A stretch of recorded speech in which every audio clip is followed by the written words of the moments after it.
قریش مکہ نے جب آقا دو جہاں صلی اللہ علیہ وسلم کا سوشل بائیکاٹ کیا تو اس کا ایک عہد نامہ لکھ کر محفوظ کر دیا اور قسم کھائی کہ جو سردار و معزز قریش اس معاہدے کی خلاف ورزی کرے گا اسے بھی مسلمانوں کی طرح سخت سزا دی جائے گی۔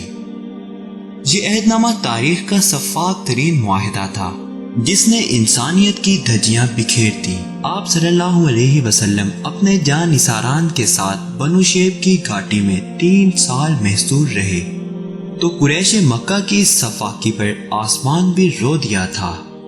لاک ڈاؤن بہت طویل ہو چکا تھا اور ان کا رابطہ باہر کی دنیا سے کٹ گیا تھا۔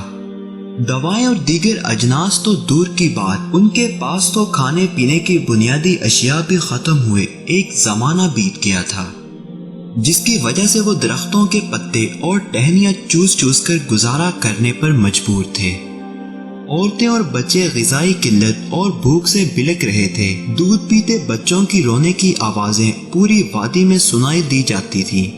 غرض یہ کہ یہ گھاٹی بظاہر ایک انتہائی مجبور اور لاچار بستی کا منظر پیش کر رہی تھی۔ یہ کوئی ہفتے 2 ہفتے کی بات نہیں رہی تھی، مہینے 2 مہینے کی بھی نہیں، بلکہ ان کو اس حالت میں رہتے ہوئے کم و بیش 3 سال گزر چکے تھے۔ آج کے اس لاک ڈاؤن میں کہ جب ہم تقریباً تمام ضرورت کی چیزیں پہلے ہی گھر پر جمع کر چکے ہیں، اگر کسی چیز کی کمی یا کوئی پریشانی محسوس ہو تو گھاٹی میں گزرے ہوئے پیارے نبی صلی اللہ علیہ وسلم اور صحابہ کے ان ایام کو ضرور یاد کر لیجئے گا۔ یہ لاک ڈاؤن کسی وبا کا نتیجہ نہیں تھا، بلکہ یہ مکہ کے سرداروں نے ان کو دعوت دین کے جرم کی پاداش میں ایک گھاٹی شیب ابی طالب میں محصور کر دیا تھا اور ان کا مطالبہ تھا کہ محمد کو ہمارے حوالے کر دو، جبکہ بنو ہاشم نے اس سے انکار کر دیا تھا۔ لہٰذا مکہ کے سرداروں نے باہم یہ طے کیا کہ اب ان کے ساتھ نہ کوئی میل جول رکھے گا، نہ ہی کوئی شادی بیاہ کا تعلق، پھر نہ ہم ان سے کچھ خریدیں گے اور نہ ہی ان کو کچھ بیچیں گے۔ اس طرح یہ مجبور ہو جائیں گے کہ یا تو اپنی دعوت سے باز آ جائیں گے یا پھر محمد کو ہمارے حوالے کر دیں گے۔ لیکن قربان جائیے آقا دو جہاں احمد مجتبیٰ محمد مصطفیٰ صلی اللہ علیہ وسلم پر کہ جو نہ صرف ان مشکل حالات میں بھی پوری استقامت کے ساتھ کھڑے رہے بلکہ ہر موقع کو اپنی دعوت کے فروغ کے لیے بھی استعمال کیا، یہاں تک کہ کفار سمجھ گئے کہ پھونکوں سے یہ چراغ بجھایا نہ جائے گا۔ آخرکار مظلوموں کی حد سے بڑی ہوئی مظلومیت اور معصوم بچوں کی دلوں کو ہلا دینے والی بلبلاہٹ اپنا رنگ لا کر رہی۔ قریش کے وہ لوگ جن کے بنو ہاشم اور بنو مطلب سے رشتہ داری کے تعلقات تھے، ان کی اس علم انگیز حالت زار پر خون کے آنسو بہائے بغیر نہ رہ سکے۔ کچھ رحم دل اور انسان دوست افراد اس ظالمانہ معاہدے کو ختم کرنے کے بارے میں اپنی اپنی جگہ سوچنے لگے، لیکن اظہار کی جرت نہ کر سکے۔ اس کار خیر میں سبقت کی سعادت حشام بن عمرو کے حصے میں آئی۔ اس نے حضرت ام سلمہ کے بھائی زہیر بن ابی امیہ، مطم بن عدی، بنو اسد کے سردار آس بن ہاشم اور زما بن الاسود کو اپنا ہمنوا بنایا اور ایک روز یہ قریش کی مجلس میں گئے۔ زہیر بن امیہ نے اہل مکہ کو خطاب کرتے ہوئے کہا کہ اے اہل مکہ، کیا ہم کھائیں پیئیں اور کپڑے پہنے جبکہ بنی ہاشم ہلاک ہو رہے ہیں؟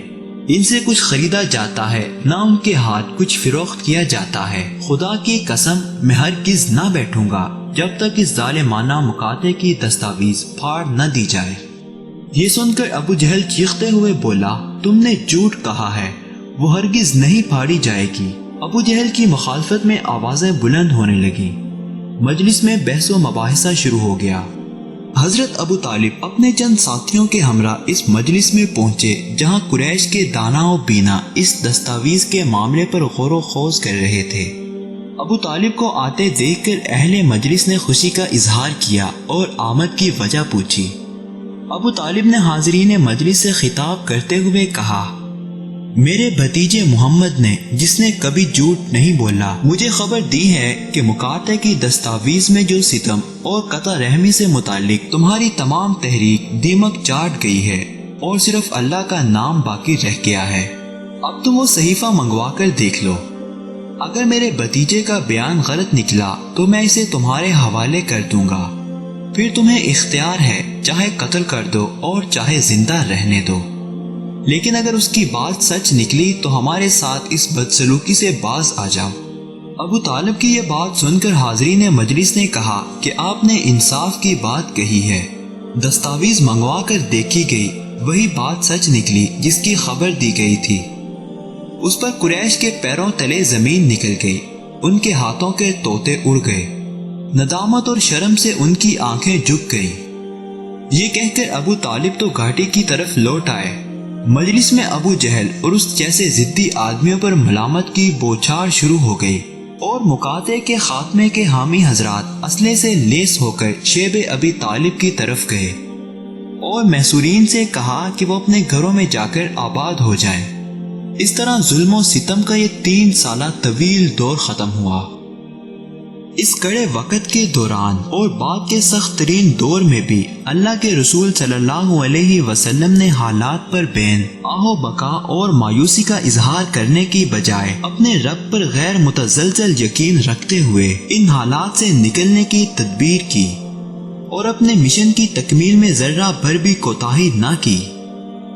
حق کی نصیحت، صبر کی تلقین اور دین کے پیغام کو لوگوں تک پہنچانے میں کوئی کمی روا نہیں رکھی، یہاں تک کہ اللہ تعالیٰ نے وہ دن بھی دکھایا جب مدینہ منورہ میں ایک کثیر تعداد میں لوگ مشرف با اسلام ہو گئے اور یوں پہلی اسلامی ریاست کا قیام عمل میں آیا۔